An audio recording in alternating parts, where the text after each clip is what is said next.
Welcome to our exploration of, well, one of the most enduring acts in music history. Today we're conducting a comprehensive analysis of the Irish rock band U2. Quite a story. It really is. We're tracing a journey that, and this is true, literally begins in a school kitchen in Dublin in the mid-70s. And it goes all the way to, a multi-billion-dollar high-tech residency at the Sphere in Las Vegas. A trajectory that very few artists could ever claim. Almost none.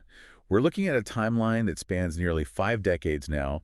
You have the core four: Bono, or Paul Hewson, The Edge, David Evans. Adam Clayton, and Larry Mullen Jr.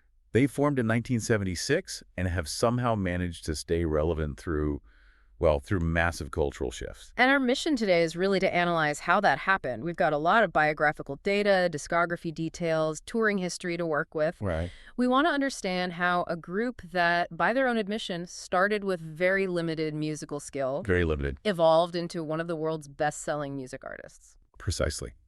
We need to look at their constant reinventions. I mean, they never stayed in one place for too long. No. And we'll explore the specific events, sometimes lucky, sometimes calculated, and sometimes pretty disastrous, that really define this whole career. So let's go back to the very beginning. The year is 1976. The setting is Mount Temple Comprehensive School in Dublin. And it all starts with a little note. A note on the school notice board. That note was posted by a 14-year-old Larry Mullen Jr. He was looking for musicians to form a new band. And that leads to the first, pivotal moment in their history, which took place on September 25th in his kitchen. And this is where you can see the band's dynamic establish almost immediately. Instantly. Mullen was on drums, and he was joined by Paul Hewson, Bono, David Evans, The Edge, his brother Dick Evans, Adam Clayton, and a couple of others who didn't last long. And Mullen has this very specific observation about that first practice. He said it was the Larry Mullen Band for about 10 minutes. And then Bono showed up. Then Bono arrived and, took charge. And what's really notable here is their own admission that they had almost no musical skill. Their set list was mostly covers. Mostly cover songs, which they weren't even very good at playing. They also went through a few names before they landed on their identity. At first, they were Feedback. Which they chose because it was one of the few technical musical terms they actually knew. Then they became The Hype. And during the hype era, the lineup really solidified. Dick Evans, The Edge's older brother, he was phased out. He was a bit older, right? Already in college. Exactly. And the rest of the group was sort of leaning toward that four-piece sound.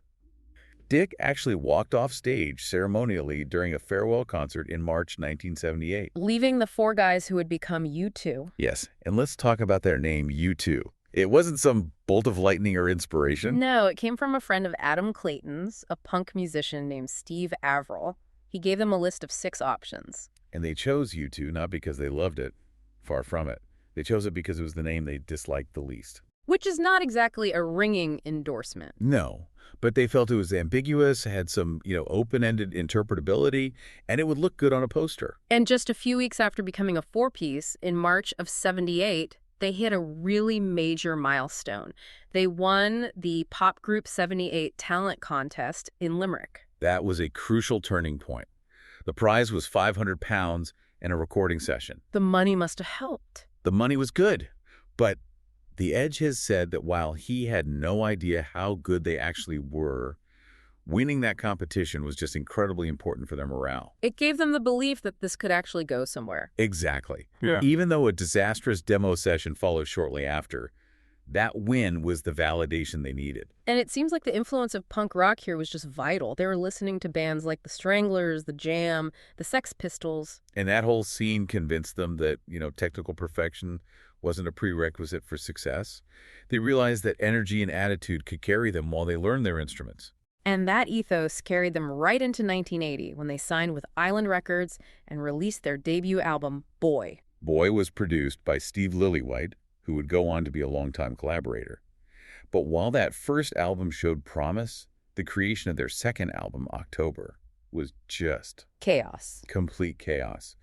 And there's a specific story about a lost briefcase that really threw a wrench in the works. This was in March 1981. The band's on tour in the United States. Right. And backstage at a nightclub in Portland, Oregon, Bono loses a briefcase. That briefcase contained all his lyrics, all his musical ideas for the upcoming album. I mean, that is a songwriter's worst nightmare. It forced them to just improvise. They went into the recording studio almost completely unprepared. Bono had to come up with lyrics on the spot. Lily White called the sessions completely chaotic and mad. But there was another layer of tension during that October era, too. You're talking about the Shalom Fellowship. Yes. Bono, The Edge, and Larry Mullen Jr. were involved in this charismatic Christian group in Dublin, and it led to this profound internal conflict. They started to question if the whole rock and roll lifestyle was compatible with their faith. To the point where Bono and The Edge actually considered quitting the band. Eventually, they chose the band over the Fellowship. And it seems like that decision really fueled their next record, War, which came out in 1983. It was a very distinct shift toward political awareness. This is where they found their voice as a politically conscious group. Songs like Sunday, Bloody Sunday, addressing the troubles in Northern Ireland. And New Year's Day, which was about the Polish solidarity movement. It was a harder-hitting sound. And the Tour for War produced one of the most iconic images in their history. At Red Rocks Amphitheater. That concert in June 1983 almost didn't happen. The weather was just atrocious. It was pouring rain, it was foggy, they almost canceled it. But that weather created this incredible atmosphere for the video recording. The sight of Bono singing in the mist, silhouetted against those red rocks. He had established their reputation as a premier live act. It was a moment where the elements just conspired to make them look absolutely heroic. So, moving into 1984, the band makes a decision that confused a lot of people in the industry. They hire Brian Eno and Daniel Lanois for their fourth album. The Unforgettable Fire. And this was seen as a huge risk. It was. The founder of Island Records, Chris Blackwell, he was dead against it. He thought Eno would bury their sound in what he called avant-garde nonsense. And U2 was on the verge of becoming the biggest band in the world. Right. And instead they pivot to something much more atmospheric and abstract. But it worked. And then came July 13th, 1985, Live Aid. This is often cited as the moment U2 became global superstars. They had their designated slot at Wembley Stadium. And during a 12-minute performance of the song Bad, Bono breaks protocol. He climbs down from the stage, leaps over the security barrier, and pulls a female fan from the crowd to dance with her. It was a long detour. I mean, it actually cut their set short. They didn't get to play Pride in the Name of Love. And the rest of the band was reportedly furious right after the show. They thought Bono had blown it. But the television audience saw something totally different. They saw a performer just breaking that barrier between the star and the fan. Yeah. It connected them with a global audience of 1.5 billion people. And that momentum leads directly into 1987 and the Joshua Tree. This was their exploration of America. They were just fascinated by the place, the open spaces, its ideals and its failures.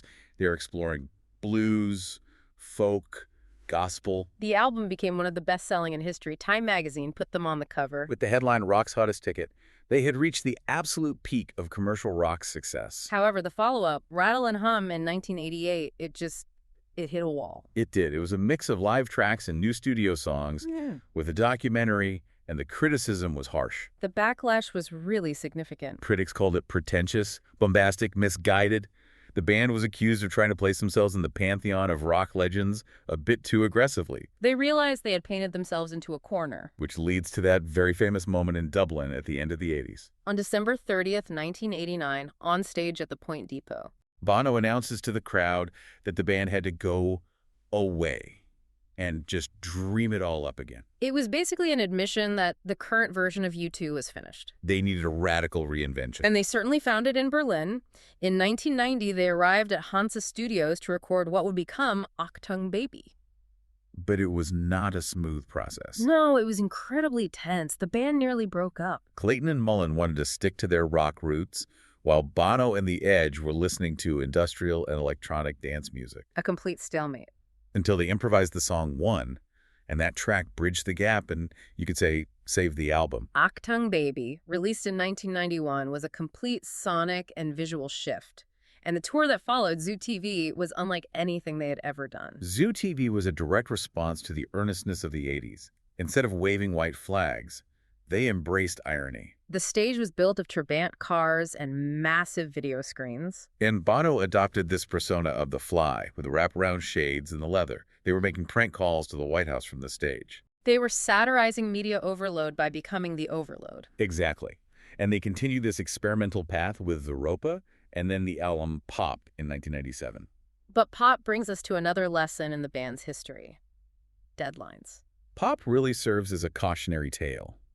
They let their manager, Paul McGuinness, book the Pop Mart tour before the album was even finished. Which put them in a terrible position. They were rushing to complete the recording when they should have been rehearsing. Bono later called it the worst decision U2 ever made. And the Pop Mart tour itself was this huge spectacle. A 100-foot golden arch, a giant olive on a cocktail stick. And a 40-foot mirror ball lemon. That lemon. And that lemon became a symbol of the era's problems.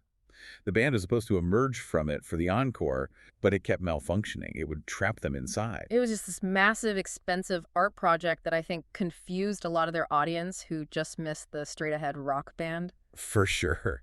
So after all the confusion of the 90s, the band enters the 2000s with a new mission. Bono declared they were reapplying for the job of the best band in the world. This was the Back to Basics era. The album was all that you can't leave behind. They stripped away the irony and the electronics. And history intervened again.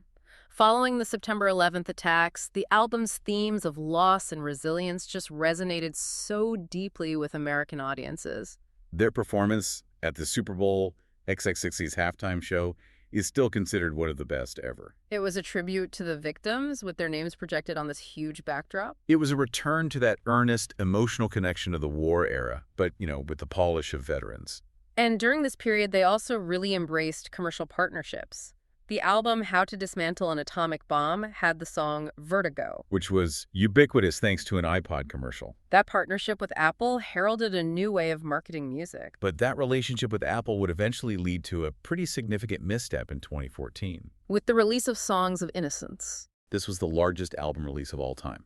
Apple automatically added the album to the libraries of 500 million iTunes users. The intention might have been generosity, but the reception was hostile. Very hostile. Users felt their privacy was violated. Critics called it dystopian junk mail. It actually forced the band to apologize. And Apple had to create a special tool so users could delete the album. It just showed a real disconnect between the band's ambition and the public's desire for choice. And to make matters worse, shortly after that release, Bono had a serious bicycle accident in Central Park. It was a severe injury. Fractures to his shoulder blade, humerus, eye socket. It impacted his ability to play guitar and delayed their touring plans. It was a physical blow to match the reputational blow of the iTunes release. Yet as they moved into the late 2010s and the 2020s, the focus shifted. It became about legacy, about looking back. They did those massive stadium tours celebrating the 30th anniversary of the Joshua Tree. They realized their back catalog was their strongest asset. They even released Songs of Surrender in 2023, which featured 40 re-recorded, stripped-down versions of their past songs. It was a way of recontextualizing their own history. And that brings us right up to the very recent past. U2 inaugurated the Sphere in Las Vegas with the U2UV Achtung Baby Live residency. And this residency is, it's a technological marvel. The venue has a 16K resolution wraparound LED screen, beam-forming audio. It allowed them to revisit Achtung Baby inside a machine that finally caught up to the futuristic vision they had during Zoo TV. It did, but there was a significant absence on that stage. Yes. For the first time since 1978, Larry Mullen Jr. did not perform with the band. He was recovering from surgery, so a Dutch drummer, Bram Vandenberg, filled in. And it was a stark reminder of the physical toll of a 50-year career.